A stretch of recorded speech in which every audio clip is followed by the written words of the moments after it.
Olá, queridos alunos do nono ano, com vocês, professora Mariana, para mais uma aula de explicação do componente curricular Geografia.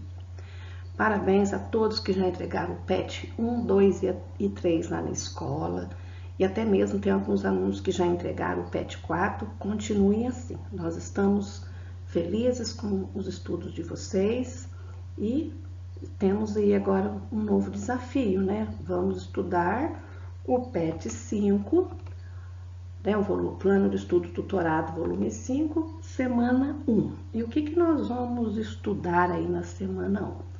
Os aspectos físicos naturais e histórico-geográficos da Euroásia. Então, eu tenho certeza que muitos de vocês estão se perguntando, né?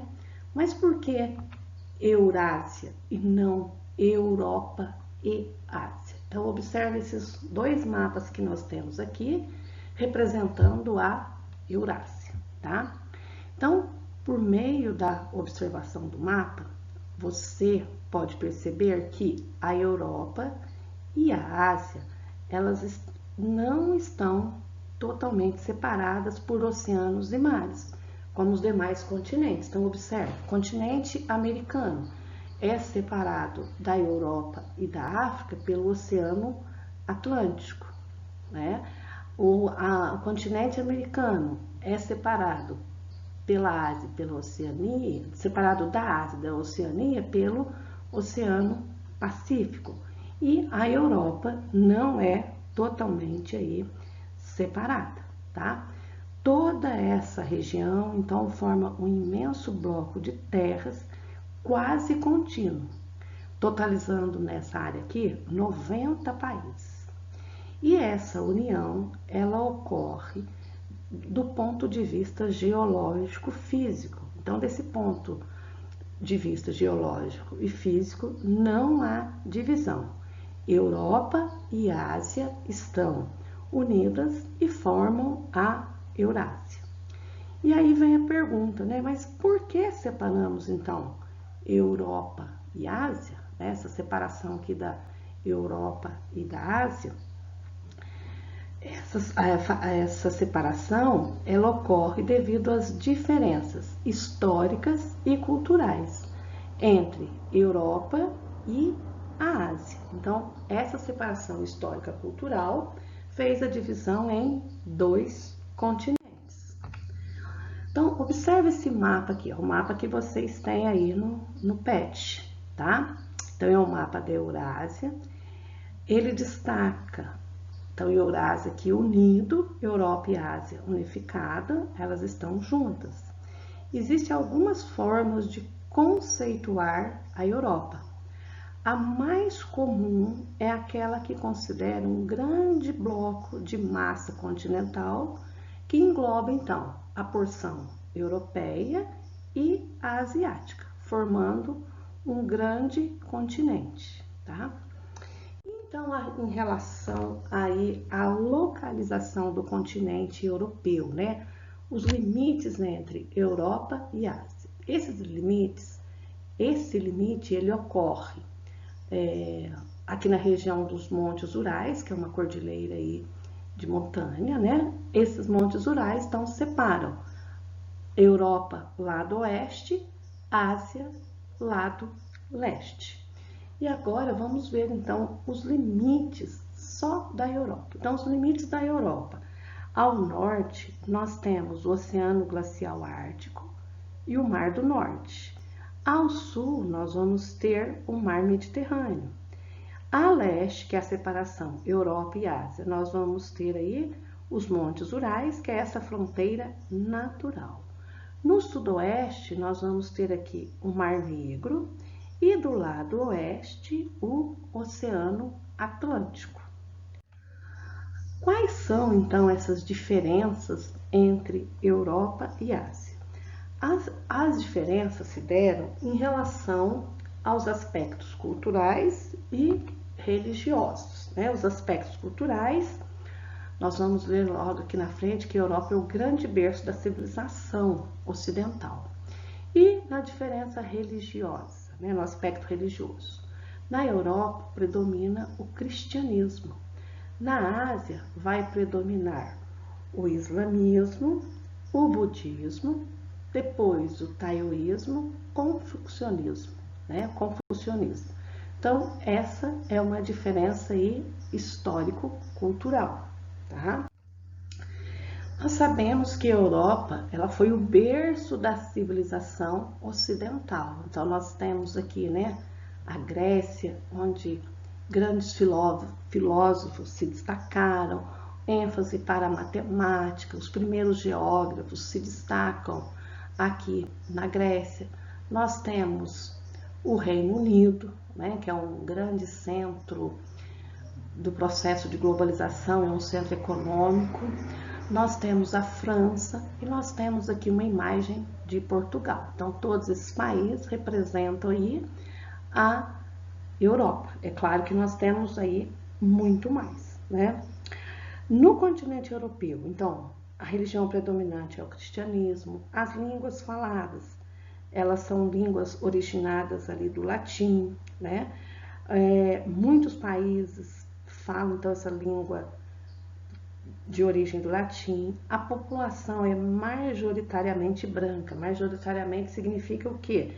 A maioria da população aí é branca, né? De origem branca aí. E o continente asiático? O continente asiático, então, ele representa a civilização oriental, uma civilização que tem características bem distintas nas construções, na arquitetura, né? Tem toda a sua cultura voltada para a religião, para as danças, todos os seus costumes que são bem diferentes aí da civilização do continente europeu. Então, o continente asiático, ele representa a civilização oriental, que agrupa inúmeras culturas, né, e permitiu o desenvolvimento de grandes religiões, como o budismo e o islamismo. E em questão da língua, na Europa, línguas originárias do latim. Na Ásia, vai predominar o árabe e o chinês. Então, apesar dessas diferenças dos países europeus e asiáticos, eles vão ter características que vão identificá-los. Então, voltando para o aspecto da religião. Então, aqui nós temos um templo budista. Esse templo budista é aqui no Brasil, lá em Foz do Iguaçu, que tem uma grande influência também dos asiáticos. E aqui nós temos uma mesquita, né, que é o templo sagrado do Islã, do islamismo. Então, essa mesquita aqui também é uma mesquita de Foz do Iguaçu, que tem uma grande influência aí do islamismo. Tem uma população significativa em Foz do Iguaçu que seguem o islamismo e uma parte da população segue o budismo, né? E também tem outras religiões lá. O que tem em comum com os países da Ásia e da Europa, né? Eles se identificam por ter países aí transcontinentais, tá? Então, o que são esses países transcontinentais, né? São países cujos territórios estão distribuídos nos dois continentes. E quais são esses países? Então, nós vamos encontrar a Turquia, Chipre e a Rússia, tá? Que são países que se encaixam aí nessa categoria de transcontinentais, com terras na Ásia e terras na Europa, certo? Então, olha, vejamos aqui, tá? Os países transcontinentais, nós já falamos que são a Rússia, a Turquia e Chipre. Então, agora nós vamos ver um pouquinho sobre a Rússia, né? A maior parte da população russa vive no sul, como nós percebemos aqui, ó, as cidades estão ao sul. E por que não vive aqui ao norte? Porque essa região é cortada pelo Círculo Polar Ártico e é uma região muito fria, é o que nós chamamos de Rússia siberiana, né? Outro fator que nós vemos, então aqui é muito gelado a ocupação humana ela torna-se muito mais difícil. A capital da Rússia, Moscou, ela está situada na parte europeia, então tem influência europeia.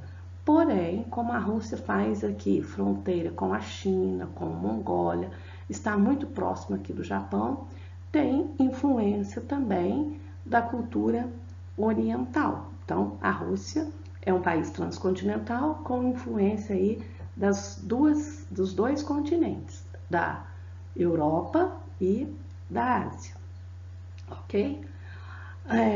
Essa influência, então, é devido a esse fator de localização, estar próximo da China e da Mongólia. E a importância aí dos rios para as cidades da Europa. Então, os rios, nós já sabemos que eles sempre foram muito importantes. Por quê? Eles fornecem água, as margens do rio nós vamos encontrar terras férteis, são áreas de lazer, né? No contexto, são explorados para pesca desde que o ser humano habita aí o planeta. E também, no contexto atual, nós vamos ter as construções de usinas hidrelétricas, tá? Então, nessa questão aqui dos rios, nós vamos encontrar o rio Volga, o rio Danúbio, né? O rio Vístula, o rio Tâmisa, que já foi totalmente poluído e hoje ele não tem mais poluição, é um rio muito limpo. O rio Sena, aqui na França. Então, são rios que servem de circulação de mercadorias, né? Alguns assumem a importância transnacional porque atravessam vários países. O mesmo acontecendo aqui na Ásia, que nós vamos ter o rio Tigres e Eufrates, onde surgiu o primeiro núcleo urbano, a primeira cidade, o rio Ganges, que é importantíssimo para os indianos, eles têm que se banhar nesse rio Ganges para se purificarem, o rio Brahmaputra, né, que é um rio importantíssimo aqui na Ásia, o rio Hang, eu não sei falar, né, que são falados de rio Amarelo e o rio Yangtze. Então, esse é o contexto da importância dos rios para a Europa. Então, circulação de pessoas, fornecem água para a população, né? A questão de turismo, de lazer, são vias de circulação, são rios que geram também energia hidrelétrica. Nós temos muitas usinas hidrelétricas, várias usinas hidrelétricas, tanto na Europa quanto aqui na Ásia, tá? Outro item que o PET traz, a região do Cáucaso, né? Que é essa região que fica entre a Europa e a Ásia. Então, nós temos aqui, elas são banhadas pelo Mar Negro e pelo Mar Cáspio, né? Essa região ela é formada por 3 países aí. É formada pelo Azerbaijão, pela Geórgia e pela Armênia. Esses 3 países aqui, eles fizeram parte da União das Repúblicas Socialistas Soviéticas, certo? Período aí do grande conflito entre socialismo e capitalismo. E voltando, estão na região entre os 2 mares, o Mar Negro e o Mar Cáspio, tá? Armênia, ela está localizada ao sul das montanhas e ela pode ser considerada um país asiático do ponto de vista. Porém, considerando todo o seu aspecto histórico, né, suas características políticas e culturais, elas têm influência aí dos países europeus, tá?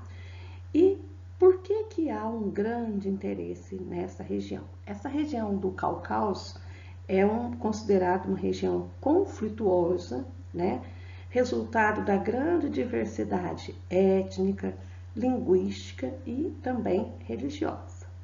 Além dessas características, então, de etnia, de língua e de religião, há um grande interesse por parte da Turquia, por parte da Rússia e por parte do Irã, tá? E qual é o interesse que eles têm? é o interesse econômico. Essa região, ela é rica em jazidas de petróleo e gás natural. Então, é o recurso econômico, a exploração do petróleo e do gás natural que atrai a atenção da Rússia, da Turquia e do Irã. Pessoal, não há um consenso sobre a classificação dos países do Cáucaso, tá? Nem como europeus e ou asiáticos. Algumas fontes incluem essa região na Ásia, algumas fontes incluem aqui na parte da Europa. A coleção utilizada, a fonte de referência bibliográfica do PET, fez a opção, optou, né, em incluí-los aqui no continente europeu, tá? Então, há um consenso? Não há um consenso. Vai depender aí do ponto de vista aí dos pesquisadores. Então, no PET, eles estão incluídos na Europa, Geórgia, Armênia e Azerbaijão, que é a região do Cáucaso. Uma ótima atividade para vocês. Façam tudo com muita atenção e lembre-se, Europa e Ásia formam Eurásia no contexto físico-geológico, né? Nos aspectos culturais e históricos, nós teremos aí 2 continentes, Europa e Ásia. Fiquem com Deus, até a próxima aula.